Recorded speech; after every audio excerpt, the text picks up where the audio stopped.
हम चंद्र ग्रहण का वर्णन भक्तों आज सुनाते हैं, वर्णन आज सुनाते हैं। केतु और चंद्रमा की तुमको कथा सुनाते हैं, हम कथा सुनाते हैं।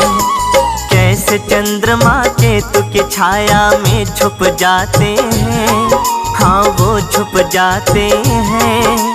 चंद्र ग्रहण का वर्णन भक्तों आज सुनाते हैं, हम कथा सुनाते हैं। ये कथा है बड़ी महान, सब सुनो लगा के ध्यान, सब सुनो लगा के ध्यान।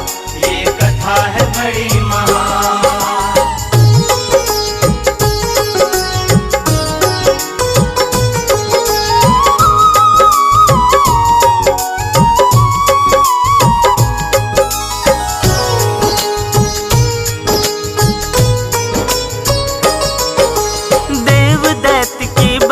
कभी ना रहती थी तकरार, दोनों मर मिटने की खातिर रहते थे तैयार। स्वर्ग लोक पर सदा रहा है देवों का अधिकार, इसीलिए देवों से दैत्य सब रखते मन में खार। स्वर्ग